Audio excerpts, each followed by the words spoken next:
Nadreen, petroleum मसनूआत की कीमतों में आलमी मंडी में लगातार कमी होती चली जा रही है, लेकिन पाकिस्तान के अंदर सरकार कीमतें कम करने पर तैयार नहीं है, बल्कि इन्होंने लेवी के अंदर इजाफा कर दिया है।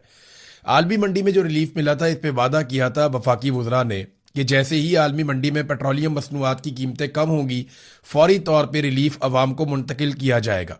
लेकिन ऐसा हुआ नहीं। बहुत सारे ऐसे टाउट्स हैं, बहुत सारे ऐसे दानिश्वर हैं, सहाफ़ी अपने आप को वो लोग कहते हैं। जब इमरान खान साहब के दौरे हुकूमत में पेट्रोल 150 रुपए लीटर था, तो वो अपने सर पे खाक डाल के वो अजीब दीवानों की तरह वो खबरें दिया करते थे। एक अजीब पागलपन का शिकार थे। तत्ते तवे के ऊपर वो बैठे रहते थे और नाच नाच के घुंघरू तोड़ लेते थे कि जनाब इमरान खान ने ये कर दिया, वो कर दिया। बहुत अजीबो गरीब किस्म की खबरें देते थे कि जनाब 150 रुपए लीटर पेट्रोल इमरान खान ने कर दिया।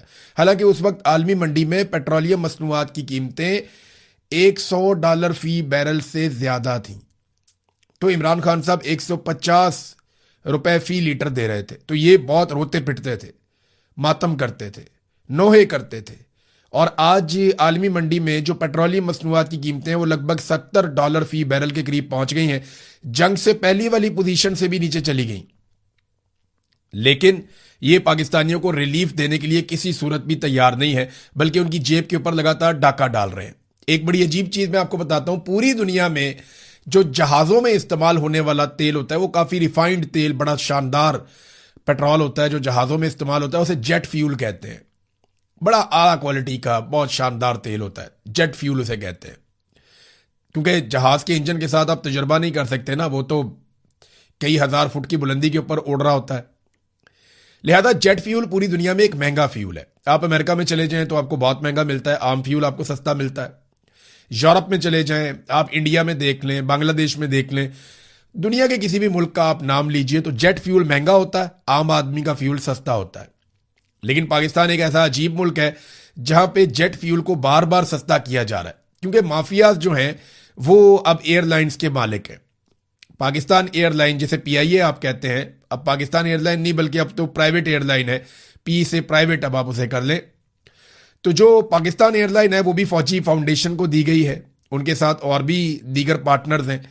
और जब से इनको ये दी गई है तब से उनके ऊपर अनायतें और नवाजिशें जारी हैं। 15 साल के टैक्स की छूट की भी एक आपको पता है मंजूरी दी जा रही है, उसके ऊपर खबरें भी आ चुकी हैं।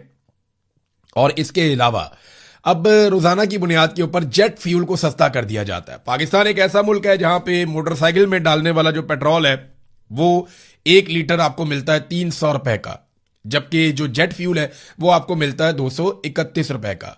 अगर आपके पास एक तैयारा है, एक जहाज है, तो आपको सस्ता फ्यूल मिलेगा।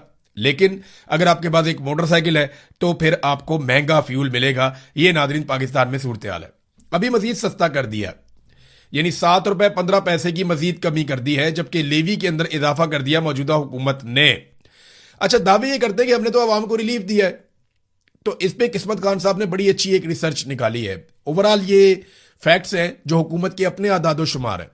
हुकूमती आदादो शुमार बताते हैं कि जब इन्होंने पेट्रोल की कीमतें बढ़ाई थी तो यकमुश्त 2 अप्रैल को इन्होंने जो कीमतें बढ़ाई थी उसमें जो इजाफा किया, डीजल की कीमत में 184 रुपए 49 पैसे का इजाफा एकदम कर दिया था और 520 रुपए 35 पैसे पे ये डीजल को ले गए थे।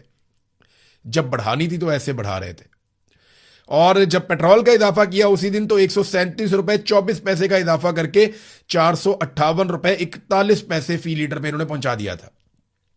हालांकि पूरी दुनिया में कहीं ऐसा नहीं हुआ था। उस वक्त ना ये इजाफा रोक सकते थे। कैसे रोक सकते थे, मैं आपको अदादो शुमार के साथ बताता हूं। हुआ यह कि हुकूमत ने एक टारगेट सेट किया था कि हमने अवाम से इतनी लेवी इकट्ठी करनी है, क्योंकि देखिए पाकिस्तान में कारोबारी जिंदगी चल नहीं रहा, सरमायाकारी आ नहीं रही, कोई सरमाया लाने को तैयार नहीं है, जो लेकर आता है वो महफूज नहीं है।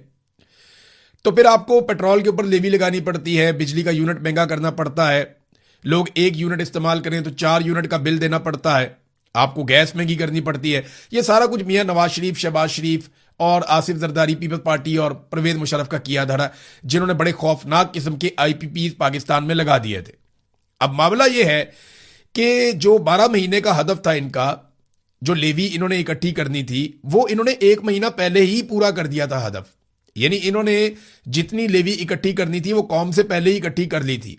अगर ये लोग चाहते तो ये तेल सस्ता कर सकते थे और लेवी को सिफर कर सकते थे, मगर इन्होंने लेवी को सिफर नहीं किया। बल्कि कौम के ऊपर बोझ डाल कर रखा। अभी इस वक्त भी जो लेवी का बोझ है वो बहुत ज्यादा है जो कौम उठा रही है। यानी जो 150 रुपए का लीटर इमरान खान देता था वो महंगा था, और आज ये बेशर्म कहते हैं कि 300 रुपए का भी महंगा नहीं है।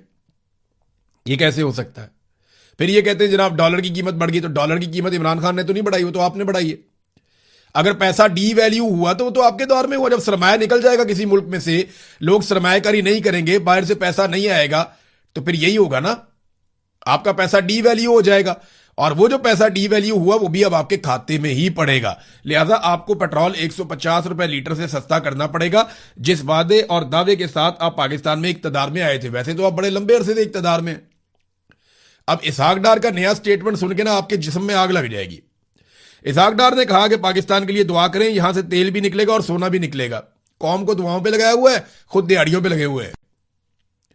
अपने बच्चों के कारोबार दुनिया भर के मुमालिक में फैला दिए। शरीफ खानदान, डार खानदान, जरदारी खानदान, ये अमीर से अमीर होते चले गए। इन्होंने सरे में महल बना लिए, इन्होंने हेवल फील्ड के अंदर बहुत बड़े बड़े अपार्टमेंट्स बना लिए, इन्होंने दुनिया के कई बड़े आजमों के अंदर अपने कारोबार फैला लिए। ये खुद अरबों और खरबोपति बन गए, इनका बच्चा बच्चा अरबपति बन गया। 1981 से लेकर अब तक ये लोग लगातार इक्तदार में हैं। 45 साल हो गए इस खानदान को इक्तदार में। 6 इनके वज़राए आला आ चुके हैं और 5 इनके वज़ीर आज़म आ चुके हैं, और ये इसी खानदान के अंदर से आ चुके हैं। खानदान के बाहर से और भी मौजूद हैं। इतनी लुटमार करने के बावजूद पाकिस्तान पीछे गया और इनका खानदान आगे गया। कौम को इन्होंने लगाया हुआ है दुआओं पे, तो आप दुआ करें जनाब इतनों कोई चीज ही निकला है जमीन में से।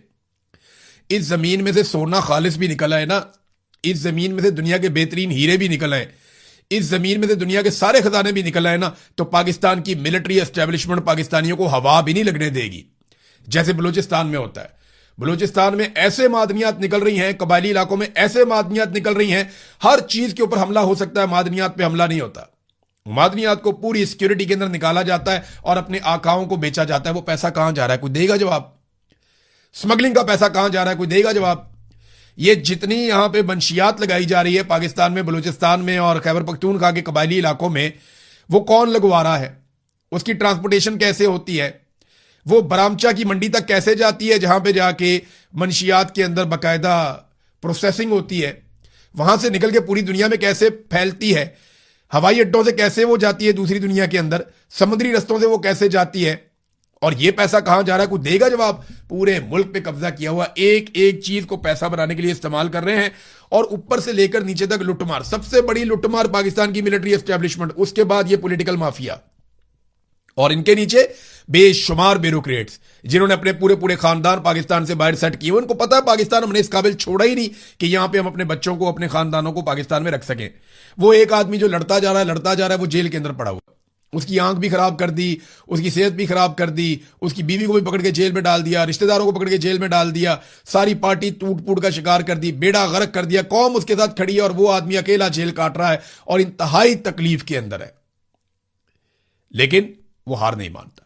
अब इमरान खान की बहन अलीमा खानम ने अदालत से रुजू किया और एक एप्लीकेशन दायर की है इस्लामाबाद हाई कोर्ट में, और उसमें इस्लामाबाद हाई कोर्ट में उन्होंने एक पटिशन डाल दी अपने वकील के जरिए से, और मौके पर इख्तियार किया कि 8 अप्रैल की जो वकील की मीटिंग हुई थी उसमें हमें यह पता चला कि इमरान खान को 22 घंटे और बुशरा बीबी को 24 घंटे तक कैद तन्हाई में रखा जाता है। हालांकि किसी भी अदालत ने इस किस्म का कोई फैसला नहीं दिया, कोई सजा इमरान खान को कैद तन्हाई की नहीं दी गई। और इसमें जनाब फरीक बनाया गया सुपरिटेंडेंट जेल को, आईजी जेल खाना जात को, चेयरमैन नैब को, डीजी एफआईए को और पिम्स के एमएस को। वैसे इसमें जो है ना फरीक बनाना चाहिए फील्ड मार्शल आसिम मुनीर को, लेकिन कानूनी नुक्ता नजर से पॉसिबल नहीं है, क्योंकि ये लोग अपना काम करवा लेते हैं, खुद कभी सामने नहीं आते। ये पीछे रहते हैं, अपना काम करवाते हैं मजे से, और खुद कभी भी सामने नहीं आते। हुकूमतें गिराएं बनाएं कुछ भी करें, इनके ऊपर एलिगेशन नहीं लग सकता। ये अपने आप को पर्दे के पीछे रखते हैं और वहां से डोरियां हिलाते रहते हैं। इनके पास बहुत सारे टाउट्स होते हैं, बहुत सारे इनके गुलाम होते हैं जो इनके लिए काम करते रहते हैं। इमरान खान को कैद तन्हाई में रखने का जिक्र किसी फैसले में मौजूद नहीं है। मेरे भाई को कैद तन्हाई में रखकर एक गैर इंसानी रवैया रखा जा रहा है। इमरान खान ने वकील के साथ मीटिंग में बताया कि उनकी आंख 85% मुतासिर हुई है। कैद तन्हाई में रखना एक सख्त तरीन सजा है और इमरान खान की सजा में कैद तन्हाई नहीं है। फिर उन्होंने ये इस्लामाबाद हाई कोर्ट में दरखास्त दायर की है। उम्मीद करते हैं कि शायद किसी दिन ये केस लग जाए और शायद किसी दिन इंसाफ मिल जाए अदरवाइज पाकिस्तान में इंसाफ तो नापैद है। सरमायाकारी की नादरीन में बात कर रहा था, ये देखिए, ये एक नौजवान है, ये सरमायाकारी करने के लिए पाकिस्तान आया था। नाम है हाशिम नूरजई। ये दुबई से सरमाया लेकर आए पाकिस्तान में, और इन्होंने मुख्तलिफ जो रिपोर्ट्स हैं उनके मुताबिक कोयटा में एक रेस्टोरेंट बनाया कि जनाब मैं यहां पे काम करूंगा। दुबई से पैसा लेकर आया, कोयटा के अंदर रेस्टोरेंट बनाया कि मैं अपने मुल्क के अंदर पैसा लेकर आऊंगा। इसहाक डार ने कहा था ना कि हुब्बुल वतनी का सबूत दें और पैसा पाकिस्तान में लेकर जाएं। हालांकि इसहाक डार के बच्चे कभी भी ये सबूत नहीं देंगे, नवाज शरीफ के बच्चे कभी ये सबूत नहीं देंगे हुब्बुल वतनी का, वो पैसा पाकिस्तान में नहीं लेकर आएंगे। लेकिन ये जो हाशिम नूरजई साहब हैं, ये पैसा लेकर आए पाकिस्तान में। इन्होंने कोयटा में होटल बनाया, शरपसंदों ने इन्हें कत्ल कर दिया, यानी इन्हें तहफ्फुज तक फराहम नहीं किया जा रहा। कोयटा के अंदर कोई शख्स महफूज नहीं है, पूरे बलूचिस्तान में कोई शख्स महफूज नहीं है, मैं तो कहता हूं पूरे पाकिस्तान में कोई महफूज नहीं है। यानी जो दहशतगर्दों से बच जाता है, चोरों से, लुटेरों से बच जाता है, वो सरकार के काबू आ जाता है। बैंक के अंदर से आपके अचानक पैसे गायब हो जाते हैं, पता ही नहीं चलता पैसे कहां गए। वो जनाब इख्तियार दे दिया एफबीआर को, जब चाहे आपके बैंक को खाली कर दे, आप कुछ कर ही नहीं सकते। उसके बाद वो आपके पैसे लेकर इस्तेमाल करेंगे, आप केस करते रहे, वकीलों के दफ्तरों के और अदालतों के चक्कर लगाते रहे, आपको आपका पैसा वापस नहीं मिलेगा। जो दिल करता है वो करते हैं। अब ये हाशिम नूरजई साहब शहीद हो गए कोयटा में, और मुझे बताया ना इनके कत्ल का जवाब कौन देगा। ये लेकर आया था ना थोड़ी सी सरमायाकारी, तो कौन लाएगा पाकिस्तान में पैसे, कौन करेगा पाकिस्तान में सरमायाकारी। ये देखें ना आपने हालात क्या कर दिए, पॉलिटिकली इतना विक्टिमाइज किया आपने लोगों को कि अल्ताफ हुसैन साहब हैं, ये आप इनकी तस्वीर देखें, इनका ताल्लुक तहरीक इंसाफ से। इन्हें 9 मई के जाली मुकदमे में गिरफ्तार कर लिया गया, 9 मई के बाद 2023 में। ये लंबा अरसा जेल के अंदर रहे। आज से 6 माह पहले इनको बाइज्जत बरी करवाया गया, यानी 2 साल जेल काटने के बाद पता चलता है निजाम को कि यह आदमी बेगुनाह था, इसको बाइज्जत बरी किया गया। लेकिन कैद के दौरान यह शदीद बीमार हो गया। जब बेगुनाह आदमी को जेल में आप डालेंगे वो बीमार ही होगा, शदीद बीमार हो गया। इसको इलाज मुआवजे की सहूलियत नहीं दी गई। बलाखिर ये जब बाइज्जत तौर पे बरी हुआ तो उसके बाद से दवाइयों पे जिंदा था, और अब ये भी शहीद हो गया, इसका भी इंतकाल हो गया। ये जो रिजीम चेंज ऑपरेशन हुआ ना पाकिस्तान में, इसने एक ऐसी खून से सुर्ख लकीर खींची है जो पाकिस्तानियों के दिल में हमेशा चुभती रहेगी। और ये पाकिस्तान की मिलिट्री एस्टेब्लिशमेंट का एक कारनामा है। हालात यहां तक पहुंच गए हैं कि अब पुलिस धमकियां लगा रही है तालिबान की। ये एक जर्नलिस्ट हैं अब्बास साहब, अब्बास अहमद, ये बताते हैं कि मैंने इस्लामाबाद पुलिस के खिलाफ एक खबर लगा दी। खबर ब्रेक होने के बाद इस्लामाबाद पुलिस के एक आला अफसर ने मुझे पैगाम भेजा, जिसमें उन्होंने कहा कि उनके तालिबान के साथ ताल्लुकात हैं और वो मुझे इस्लामाबाद से टुकड़े टुकड़े करवा देंगे, हत्ता कि मेरे बच्चों के भी टुकड़े करवा देंगे। अंदाजा करें, इस्लामाबाद पुलिस का एक सीनियर ऑफिसर एक सहाफी को धमकी लगा रहा है, और वो ये कह रहा है कि मैं तुम्हारे टुकड़े टुकड़े करवा दूंगा क्योंकि मेरे तालिबान के साथ ताल्लुकात है, मैं तुम्हें मरवा दूंगा, तुम्हारे बच्चों को मरवा दूंगा अगर तुम मेरे खिलाफ खबरें दोगे तो। ये है नाज़रीन सूरत हाल। मुझे याद आ गया, एक डीआईजी थे, वो बात नहीं मानते थे सेक्टर कमांडर की ना, तो उनके साथ जब मीटिंग की सेक्टर कमांडर ने, तो उन्हें धमकियां लगाना शुरू की डीआईजी पुलिस को। उसे कहा कि मैं तेरे साथ ये कर दूंगा। मैं जानता हूं वो डीआईजी पुलिस को भी, वो सेक्टर कमांडर को भी जानता हूं। इस वक्त मैं नाम नहीं ले रहा इसलिए कि उनके लिए मुसीबत बन जाएगी, लेकिन सेक्टर कमांडर को कम से कम पता चल जाएगा। उसने बड़ी धमकियां लगाई, मैं नौकरी छीन लूंगा, मैं ये कर दूंगा, मैं तरक्की नहीं होने दूंगा, मैं फलाना कर दूंगा, मैं फलाना केस बनवा दूंगा। तो अल्टीमेटली जो उसने धमकी लगाई ना, जिस पे वो डीआईजी साहब भी हैरान रह गए। मुझे जिस बंदे ने बताया कि वो धमकी पता क्या थी, वो धमकी ये थी कि मैं तुम्हारे ऊपर ब्लास्फेमी का मुकदमा करवा दूंगा, तौहीन मजहब लगवा दूंगा तुम्हारे ऊपर। मैं अंदाजा करें ये इस लेवल तक गिर जाते हैं और इस लेवल तक मामले को ले जाते हैं। गिरने पे है नाजरीन, तो ये किसी भी लेवल तक गिर सकते हैं। मिसाल के तौर पे पंजाब हुकूमत एक नया कानून लेकर आ रही है, आप सर पकड़ के बैठ जाएंगे, पूरी दुनिया में आप किसी को सुनाएंगे, लोग इनको जुतियां मारेंगे, लित्तर मारेंगे लोग इनको कि बेशर्मो, ये किस किस्म का कानून तुम लेकर आ रहे हो, कोई इंसानियत है तुम्हारे अंदर या नहीं है। यानी इससे पहले जो कवानीन लेकर आए पीका और पता नहीं क्या क्या, उन्होंने इसके अंदर तरमीम कर दी। एक तो वही पहले काबू नहीं आ रहा था, अब जरा ये कानून आप चेक करें। पंजाब हुकूमत इस कानून के जरिए से आपको मुकम्मल तौर पे खत्म कर सकती है जब वो इसको नाफिज कर देगी। ये जो अंग्रेज यहां पे रहता था ना, यानी इस आर्टिकल के अंदर इसको हवाला दिया गया कि जब अंग्रेज यहां पे बड़े सगीर पे हुक्मरान था तो उसने भी इतना गंद नहीं मारा था जितना इन काले अंग्रेजों ने गंद मार दिया है जो पंजाब के अंदर बैठे हुए हैं। इस नए कानून के मुताबिक ये करेंगे क्या, इसका नाम है जी Punjab control of habitual offenders and anti social behaviour bill 2026। ये वहां पे मंजूर कर लिया गया, कमेटी की सतह के ऊपर मंजूर हो गया है और अब इसे जनाब बाकायदा एक कानून बनाया जाएगा। तो ये बिल कहता क्या है, एक इंटेलिजेंस कमेटी बनाई जाएगी और ये कमेटी जैसे ही कहेगी कि जनाब अब ये कर दें आप, तो किसी भी शख्स के बैंक अकाउंट बंद किए जा सकते हैं, उसकी जायदाद जब्त की जा सकती है, उसकी ऑनलाइन मौजूदगी को खत्म किया जा सकता है, उसका फोन जब्त किया जा सकता है, उसे इलेक्ट्रॉनिक निगरानी के एक पूरे अमल के अंदर रखा जा सकता है। अंदाजा करें आप कि अगर हुकूमत को आपकी कोई बात पसंद नहीं आई या हुकूमत को आपकी शक्ल पसंद नहीं आई या मरियम नवाज के आपने नारे नहीं लगाए या आपने एक बारी फेर शेर अगर आपने ये नहीं कहा, तो पंजाब की सरकार आपके साथ क्या करेगी आप सोच भी नहीं सकते। आपका मोबाइल भी बंद, आपकी जायदाद भी बंद, आपके अकाउंट भी बंद, हर चीज के ऊपर कब्जा आपको निगरानी के अंदर रख लेंगे। और ये सिर्फ एक कमेटी की सिफारिश के ऊपर। मरियम नवाज के बंदे होंगे कमेटी के अंदर, ये जो इंटेलिजेंस कमेटी बनाई जाएगी, तो इंटेलिजेंस कमेटी जिसकी तरफ उंगली उठा देगी ना कि ये बंदा बेड़ा गर्क कर दो, उस बंदे का बेड़ा गर्क हो गया। मिसाल के तौर पे कोई एक शख्स आप ले लें, उसकी कोई एक चीज मरियम नवाज को या उसके किसी वजीर को या किसी खातून को या मर्द को पसंद नहीं आती, तो वो फौरी तौर पे उस कमेटी को बताएंगे जरा इसको देखना, वो कमेटी कहेगी ठोक दो। तो फिर क्या होगा, फिर ये होगा जनाब उस बंदे के सबसे पहले बैंक अकाउंट सारे बंद हो जाएंगे। नंबर 2, उस बंदे की सारी जायदाद जब्त हो जाएगी। नंबर 3, उस बंदे का मोबाइल भी जब्त हो जाएगा। नंबर 4, वो सोशल मीडिया के इस्तेमाल से फारिग कर दिया जाएगा। नंबर 5, उस बंदे को एक निगरानी के अंदर ले लिया जाएगा। यानी बंदा मुकम्मल तौर पे बेअसर और खत्म हो जाएगा, वो कुछ भी नहीं कर सकेगा। इससे ज्यादा फाशिज्म क्या कोई हो सकता है?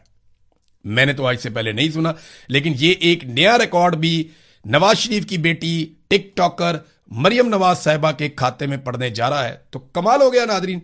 अब नादरीन जो बात कर लेते हैं, पिछले वीलॉग में हमने की थी कि ईरान जवाब देगा।